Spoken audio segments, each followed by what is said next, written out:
샬롬, 반갑습니다. 내 생일 기간 더 좋은 날을 앞두고 있는 21일 목요일 새벽 하나님께 올려드립니다. 함께 찬송가 370장 부르십니다.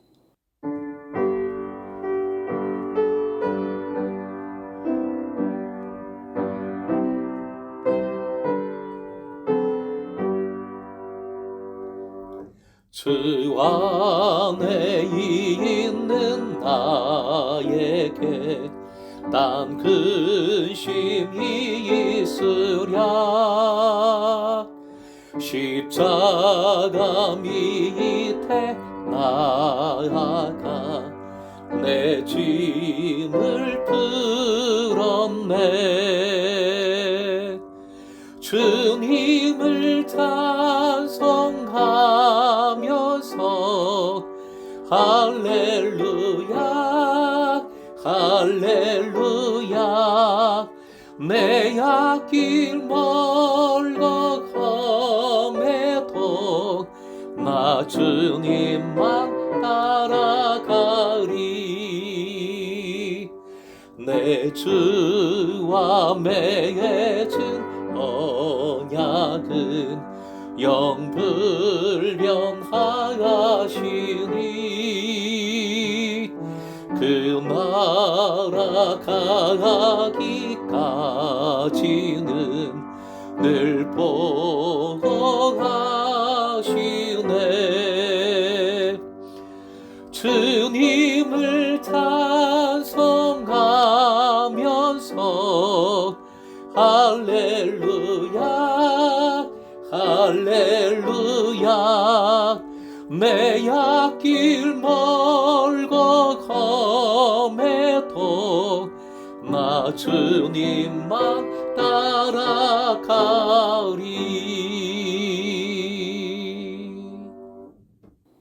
오늘 말씀 민수기 5장 11절에서 22절, 민수기 5장 11절부터 22절까지의 말씀입니다.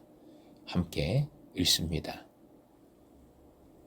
여호와께서 모세에게 말씀하여 이르시되 이스라엘 자손에게 말하여 그들에게 이르라.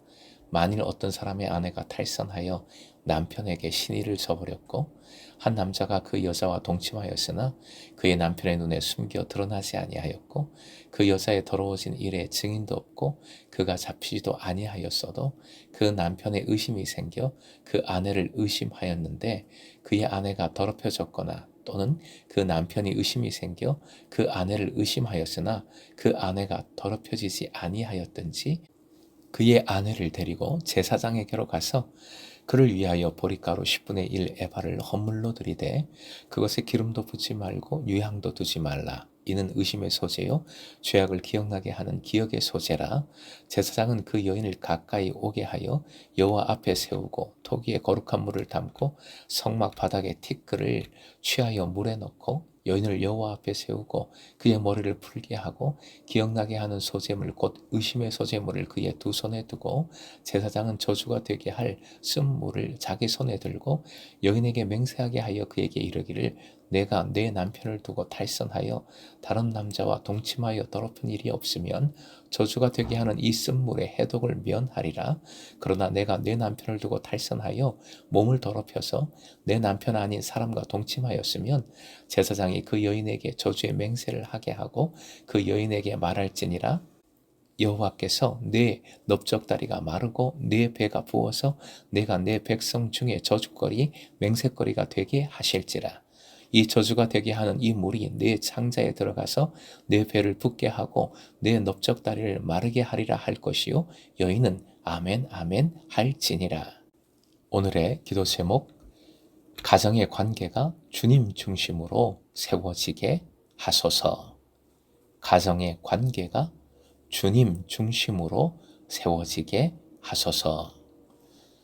사람이 사람에게 범죄하지 않는 것에 대하여 말씀은 이어지는데 본문은 특히 가정, 특히 아내에 대한 말씀으로 이어집니다. 공동체가 건강하려면 공동체 구성원의 가정이 도덕적으로나 성적으로 정결하고 건강해야 합니다. 공동체를 병들게 하는 가장 큰 문제는 부정, 즉 간음입니다. 이는 겉으로 드러나지 않기에 그 문제가 더 심각하지요. 그만큼 문제를 다루고 처리하기가 어렵습니다. 본문은 성막 공동체인 이스라엘이 가장 조심해야 할 문제로 음란을 꼽고 있습니다. 신앙 공동체를 정결하게 유지하는 데에 관심을 기울이고 있는 민수기 5장의 본문이 기록되어 있는 이유가 바로 여기에 있는 것이지요. 부정, 간음으로 야기된 의심이나 질투가 일으킬 수 있는 심각한 갈등은 가정을 파괴하고 공동체를 무너뜨릴 수 있습니다. 이를 제사장이 관장하는 판별식을 통해 해소시키라 명하고 있는 말씀입니다. 판별의 대상은 아내만 나오고 있습니다. 14절 남편이 아내를 의심하는 두 경우가 나옵니다. 하나는 아내가 남편에게 의심을 살 만한 불륜을 저질렀지만 증거가 없는 경우, 또 다른 하나는 전혀 사실 무근한 일을 남편이 공연히 의심하는 경우입니다. 이어지는 판별식의 내용을 보면 주술적으로도 보이고 무엇보다 여인에게 너무 가혹한 것이 아닌가 하는 생각이 듭니다. 즉 본문의 혹독한 판별식은 남편의 권한을 부당하게 내세우거나 여성의 품위를 심각하게 훼손하는 가부장 제도의 유물로 비춰질 수 있는 것이지요. 여성에게만 혹독한 제의적 시련을 거치도록 만들고 있기 때문입니다. 간통을 범했다고 의심받는 여인이 당해야 하는 혹독한 시련이 모두 세 가지로 나옵니다.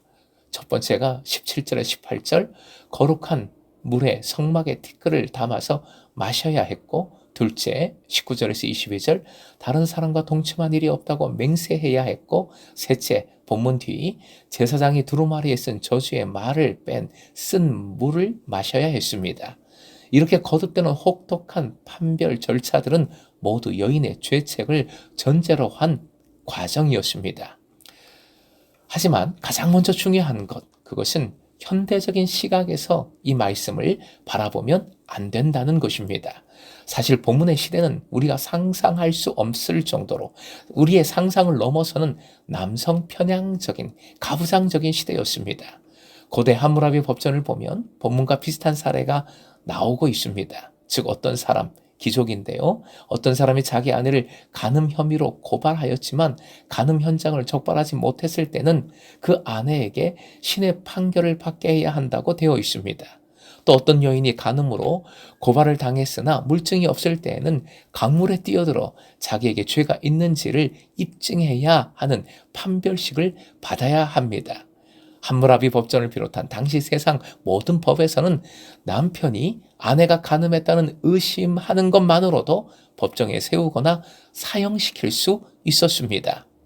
하지만 오늘 본문의 규정은 오히려 간음했다는 의심을 받는 여인을 분노한 남편이나 그 공동체의 폭력으로부터 보호하는 역할을 합니다. 뜬 소문이나 제3자의 고발만으로 한 집안의 아내를 결코 처벌할 수 없습니다. 반드시 그 남편의 의심이나 고발이 있어야만 판별식이 시행됩니다. 더구나 남편이 품은 아내에 대한 의심이 사실로 판명된 경우에도 그 여인을 죽음으로까지 몰고 갈 수 없습니다. 하나님의 심판이 판별식에서 곧장 결정되지도 않고 있습니다. 다만 평생 아기를 베지 못하는 여인이 되리라는 저주를 내릴 뿐이지요. 사랑하는 예배자 여러분, 무엇보다 오늘 말씀이 당시 세상법, 세상 판단과 근본적으로 다른 점은 하나님 중심이라는 사실입니다. 즉, 피의자에 대한 벌은 사람이 아니라 하나님만이 내리신다는 사실을 명확히 하고 있는 것이지요. 그래서 이 판별 예식을 통해 사람의 의심을 제거함으로써 가정의 관계를 보존하시고자 하시는 하나님이심을 잘 보여주고 있습니다. 하나님의 목적은 모든 믿는 이가 하나님의 샬롬을 누리며 살아가는 것이지요. 그러기에 사람의 관계를 가장 중시하십니다. 가정은 가장 기본적인 관계의 현장입니다. 부부의 관계는 가장 근본적인 사람의 관계이지요. 그래서 부부는 양자 관계가 아니라 남편 아내의 양자 관계가 아니라 삼자 관계입니다. 주님 안에서 그 관계를 이루어야 하는 것이지요. 요즘 계속 강조하고 있는 바울 사도의 핵심적 표현 기억하십시다. 따라해 주시죠. 주 안에서. 한 번 더요. 주 안에서. 예수 그리스도 안에서, 그 십자가 사랑 안에서, 그 은혜 안에서입니다. 가정에서부터 양자가 아닌 삼자 관계, 즉 주님 중심으로 관계를 맺을 때 그 관계는 샬롬의 관계가 될 줄로 믿습니다.